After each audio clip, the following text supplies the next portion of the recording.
Parte 2ª. Do mundo espírita ou mundo dos espíritos. Capítulo 2º. Da encarnação dos espíritos. Objetivo da encarnação. 1. Qual o objetivo da encarnação dos espíritos? Deus lhes impõe a encarnação com o fim de fazê-los chegar à perfeição. Para uns, é expiação, para outros, missão. Mas, para alcançarem essa perfeição, têm que sofrer todas as vicissitudes da existência corporal, nisso é que está a expiação. Visa ainda outro fim a encarnação, o de pôr o espírito em condições de suportar a parte que lhe toca na obra da criação. Para executá-la é que, em cada mundo, toma o espírito um instrumento, de harmonia com a matéria essencial desse mundo, a fim de aí cumprir, daquele ponto de vista, as ordens de Deus. É assim que, concorrendo para a obra geral, ele próprio se adianta. A ação dos seres corpóreos é necessária à marcha do universo. Deus, porém, na sua sabedoria, quis que nessa mesma ação eles encontrassem um meio de progredir e de se aproximar dele. Deste modo, por uma admirável lei da providência, tudo se encadeia, tudo é solidário na natureza. 2. Tem necessidade de encarnação os espíritos que, desde o princípio, seguiram o caminho do bem? Todos são criados simples e ignorantes e se instruem nas lutas e tribulações da vida corporal. Deus, que é justo, não podia fazer felizes a uns, sem fadigas e trabalhos, conseguintemente sem mérito. Mas, então, de que serve aos espíritos terem seguido o caminho do bem, se isso não os isenta dos sofrimentos da vida corporal? Chegam mais depressa ao fim. Demais, as aflições da vida são muitas vezes a consequência da imperfeição do espírito. Quanto menos imperfeições, tanto menos tormentos. Aquele que não é invejoso, nem ciumento, nem avaro, nem ambicioso, não sofrerá as torturas que se originam desses defeitos. A alma. 3. Que é a alma? Um espírito encarnado. Que era a alma antes de se unir ao corpo? Espírito. B. As almas e os espíritos são, portanto, idênticos, a mesma coisa? Sim, as almas não são senão os espíritos. Antes de se unir ao corpo, a alma é um dos seres inteligentes que povoam o mundo invisível, os quais temporariamente revestem um invólucro carnal para se purificarem e esclarecerem. 4. Há no homem alguma outra coisa além da alma e do corpo? Há o laço que liga a alma ao corpo. De que natureza é esse laço? Semimaterial, isto é, de natureza intermédia entre o espírito e o corpo. É preciso que seja assim para que os dois se possam comunicar um com o outro. Por meio desse laço é que o espírito atua sobre a matéria e reciprocamente.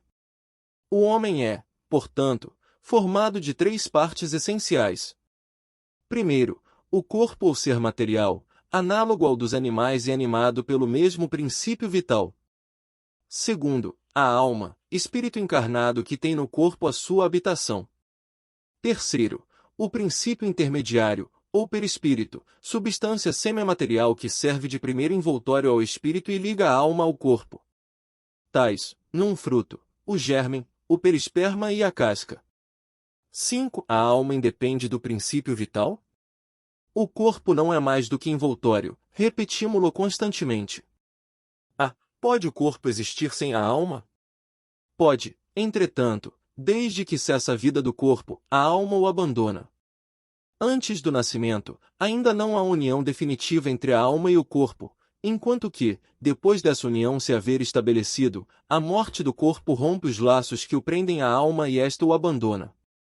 A vida orgânica pode animar um corpo sem alma, mas a alma não pode habitar um corpo privado de vida orgânica. B. Que seria o nosso corpo, se não tivesse alma? Simples massa de carne sem inteligência, tudo o que quiserdes, exceto um homem. 6. Um espírito pode encarnar a um tempo em 2 corpos diferentes? Não, o espírito é indivisível e não pode animar simultaneamente 2 seres distintos. Ver, em O Livro dos Médiuns, o capítulo 7º, da bicorporeidade e da transfiguração. 7. Que se deve pensar da opinião dos que consideram a alma o princípio da vida material? É uma questão de palavras, com que nada temos. Começai por vos entenderdes mutuamente. 8. Alguns espíritos, e antes deles, alguns filósofos definiram a alma como sendo uma centelha anímica emanada do grande todo. Por que essa contradição? Não há contradição. Tudo depende das acepções das palavras. Por que não tendes uma palavra para cada coisa? O vocábulo alma se emprega para exprimir coisas muito diferentes. Uns chamam alma ao princípio da vida e, nesta acepção, se pode com acerto dizer, figuradamente, que a alma é uma centelha anímica emanada do grande todo. Estas últimas palavras indicam a fonte universal do princípio vital de que cada ser absorve uma porção e que, após a morte, volta à massa donde saiu. Essa ideia de nenhum modo exclui a de um ser moral, distinto, independente da matéria e que conserva sua individualidade. A esse ser, igualmente, se dá o nome de alma e nesta acepção é que se pode dizer que a alma é um espírito encarnado. Dando da alma definições diversas, os espíritos falaram de acordo com o modo por que aplicavam a palavra e com as ideias terrenas de que ainda estavam mais ou menos imbuídos. Isto resulta da deficiência da linguagem humana, que não dispõe de uma palavra para cada ideia, donde uma imensidade de equívocos e discussões. Eis porque os espíritos superiores nos dizem que primeiro nos entendamos acerca das palavras. 9. Que se deve pensar da teoria da alma subdividida em tantas partes quantos são os músculos e presidindo assim a cada uma das funções do corpo? Ainda isto depende do sentido que se empreste à palavra alma. Se se entende por alma o fluido vital, essa teoria tem razão de ser, se se entende por alma o espírito encarnado, é errônea. Já dissemos que o espírito é indivisível. Ele imprime movimento aos órgãos, servindo-se do fluido intermediário, sem que para isso se divida. Entretanto, alguns espíritos deram essa definição. Os espíritos ignorantes podem tomar o efeito pela causa. A alma atua por intermédio dos órgãos e os órgãos são animados pelo fluido vital, que por ele se reparte, existindo em maior abundância nos que são centros ou focos de movimento. Essa explicação, porém, não procede, desde que se considere a alma como sendo o espírito que habita o corpo durante a vida e o deixa por ocasião da morte. 10. Há alguma coisa de verdadeiro na opinião dos que pretendem que a alma é exterior ao corpo e o circunvolve? A alma não se acha encerrada no corpo, qual pássaro numa gaiola. Irradia e se manifesta exteriormente, como a luz através de um globo de vidro, ou como o som em torno de um centro de sonoridade. Neste sentido se pode dizer que ela é exterior, sem que por isso constitua o envoltório do corpo. A alma tem dois invólucros. Sutil e leve, é o primeiro, ao qual chamas perispírito, outro, grosseiro, material e pesado, o corpo. A alma é o centro de todos os envoltórios, como o germe em um núcleo, já o temos dito.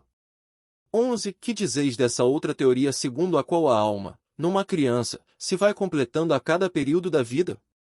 O espírito é uno e está todo na criança, como no adulto. Os órgãos, ou instrumentos das manifestações da alma, é que se desenvolvem e completam. Ainda aí tomam o efeito pela causa.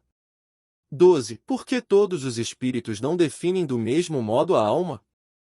Os espíritos não se acham todos esclarecidos igualmente sobre estes assuntos. Há espíritos de inteligência ainda limitada, que não compreendem as coisas abstratas. São como as crianças entre vós. Também há espíritos pseudo-sábios, que fazem alarde de palavras, para se imporem, ainda como sucede entre vós. Depois, os próprios espíritos esclarecidos podem exprimir-se em termos diferentes, cujo valor, entretanto, é, substancialmente, o mesmo, sobretudo quando se trata de coisas que a vossa linguagem se mostra impotente para traduzir com clareza. Recorrem então a figuras, a comparações, que tomais como realidade. 13. Que se deve entender por alma do mundo? O princípio universal da vida e da inteligência, do qual nascem as individualidades. Mas, os que se servem dessa expressão não se compreendem, as mais das vezes, uns aos outros. O termo alma é tão elástico que cada um o interpreta ao sabor de suas fantasias. Também à terra hão atribuído uma alma. Por alma da terra se deve entender o conjunto dos espíritos abnegados, que dirigem para o bem as vossas ações, quando os escutais, e que, de certo modo, são os lugar-tenentes de Deus com relação ao vosso planeta. 14. Como se explica que tantos filósofos antigos e modernos, durante tão longo tempo, hajam discutido sobre a ciência psicológica e não tenham chegado ao conhecimento da verdade? Esses homens eram precursores da eterna doutrina espírita. Prepararam os caminhos. Eram homens, e como tais, se enganaram, tomando suas próprias ideias pela luz. No entanto, mesmo os seus erros servem para realçar a verdade, mostrando o pró e o contra. Demais, entre esses erros se encontram grandes verdades que um estudo comparativo torna apreensíveis. 15. A alma tem, no corpo, sede determinada e circunscrita? Não, porém, nos grandes gênios, em todos os que pensam muito, ela reside mais particularmente na cabeça, ao passo que ocupa principalmente o coração naqueles que muito sentem e cujas ações têm todas por objeto a humanidade. A. Que se deve pensar da opinião dos que situam a alma num centro vital? Quer isso dizer que o espírito habita de preferência essa parte do vosso organismo, por ser aí o ponto de convergência de todas as sensações? Os que a situam no que consideram o centro da vitalidade, esses a confundem com o fluido ou princípio vital. Pode, todavia, dizer-se que a sede da alma se encontra especialmente nos órgãos que servem para as manifestações intelectuais e morais. Materialismo. 16. Por que é que os anatomistas, os fisiologistas, em geral, os que aprofundam a ciência da natureza, são, com tanta frequência, levados ao materialismo? O fisiologista refere tudo ao que vê. Orgulho dos homens, que julgam saber tudo e não admitem haja coisa alguma que lhes esteja acima do entendimento. A própria ciência que cultivam os enche de presunção. Pensam que a natureza nada lhes pode conservar oculto. 17. Não é de lastimar que o materialismo seja uma consequência de estudos que deveriam, contrariamente, mostrar ao homem a superioridade da inteligência que governa o mundo? Deve-se daí concluir que são perigosos? Não é exato que o materialismo seja uma consequência desses estudos. O homem é que deles tira uma consequência falsa, pela razão de lhe ser dado abusar de tudo, mesmo das melhores coisas. Acresce que o nada os amedronta mais do que eles quereriam que parecesse, e os espíritos fortes, quase sempre, são antes fanfarrões do que bravos. Na sua maioria, só são materialistas porque não têm com que encher o vazio do abismo que diante deles se abre. Mostrai-lhes uma âncora da salvação e a ela se agarrarão pressurosamente.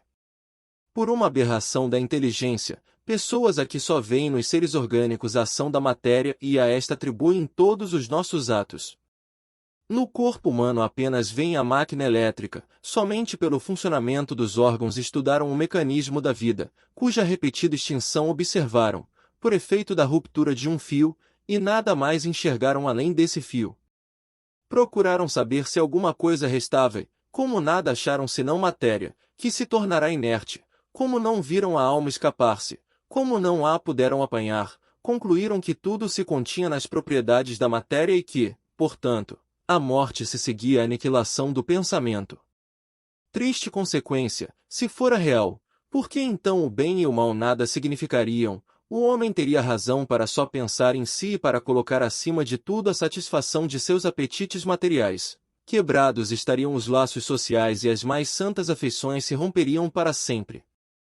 Felizmente, longe estão de ser gerais semelhantes ideias, que se podem mesmo ter por muito circunscritas, constituindo apenas opiniões individuais, pois que em parte alguma ainda formaram doutrina. Uma sociedade que se fundasse sobre tais bases traria em si o germe de sua dissolução e seus membros se entredevorariam como animais ferozes. O homem tem, instintivamente, a convicção de que nem tudo se lhe acaba com a vida. O nada lhe infunde horror. É em vão que se obstina contra a ideia da vida futura. Ao soar o momento supremo, poucos são os que não inquirem do que vai ser deles, porque a ideia de deixar a vida para sempre algo oferece de pungente. Quem, de fato, poderia encarar com indiferença uma separação absoluta, eterna, de tudo que foi objeto de seu amor? Quem poderia ver, sem terror, abrir-se diante si o imensurável abismo do nada, onde se sepultassem para sempre todas as suas faculdades, todas as suas esperanças, e dizer a si mesmo, pois que, depois de mim, nada, nada mais, senão o vácuo, tudo definitivamente acabado, mais alguns dias e a minha lembrança se terá acabado, mais alguns dias e a minha lembrança se terá apagado da memória dos que me sobreviverem, nenhum vestígio dentro em pouco. Restará da minha passagem pela terra, até mesmo o bem que fiz será esquecido pelos ingratos a quem beneficiei. E nada, para compensar tudo isto, nenhuma outra perspectiva, além da do meu corpo roído pelos vermes. Não tem este quadro alguma coisa de horrível, de glacial? A religião ensina que não pode ser assim e a razão não o confirma. Mas, uma existência futura, vaga e indefinida não apresenta o que satisfaça ao nosso desejo do positivo. Essa, em muitos, a origem da dúvida. Possuímos alma, está bem, mas, que é a nossa alma? Tem forma, uma aparência qualquer? É um ser limitado, ou indefinido? Dizem alguns que é um sopro de Deus, outros uma centelha, outros uma parcela do grande todo, o princípio da vida e da inteligência. Que é, porém, o que de tudo isto ficamos sabendo? Que nos importa ter uma alma, se, extinguindo-se-nos a vida, ela desaparece na imensidade, como as gotas d'água no oceano? A perda da nossa individualidade não equivale, para nós, ao nada? Disse também que a alma é imaterial. Ora, uma coisa imaterial carece de proporções determinadas. Desde então, nada é, para nós. A religião ainda nos ensina que seremos felizes ou desgraçados, conforme ao bem ou ao mal que houvermos feito. Que venha a ser, porém, essa felicidade que nos aguarda no seio de Deus. Será uma beatitude, uma contemplação eterna, sem outra ocupação mais do que entoar louvores ao Criador? As chamas do inferno serão uma realidade ou um símbolo? A própria Igreja lhes dá esta última significação, mas, então, que são aqueles sofrimentos? Onde esse lugar do suplício? Numa palavra, que é o que se faz, que é o que se vê, nesse outro mundo que a todos nos espera? Dizem que ninguém jamais voltou de lá para nos dar informações. É erro dizê-lo e a missão do Espiritismo consiste precisamente em nos esclarecer acerca desse futuro, em fazer com que, até certo ponto, o toquemos com o dedo e o penetremos com o olhar, não mais pelo raciocínio somente, porém, pelos fatos. Graças às comunicações espíritas, não se trata mais de uma simples presunção, de uma probabilidade sobre a qual cada um conjeture à vontade, que os poetas embelezem com suas ficções, ou cumulem de enganadoras imagens alegóricas. É a realidade que nos aparece, pois que são os próprios seres de além-túmulo que nos vêm escrever a situação em que se acham, relatar o que fazem, facultando-nos assistir, por assim dizer, a todas as peripécias da nova vida que lá vivem e mostrando-nos, por esse meio, a sorte inevitável que nos está reservada, de acordo com os nossos méritos e deméritos. Haverá nisso alguma coisa de antirreligioso? Muito ao contrário, porquanto os incrédulos encontram aí a fé e os tíbios a renovação do fervor e da confiança. O Espiritismo é, pois, o mais potente auxiliar da religião. Se ele aí está, é porque Deus o permite para que as nossas vacilantes esperanças se revigorem e para que sejamos reconduzidos à senda do bem pela perspectiva do futuro.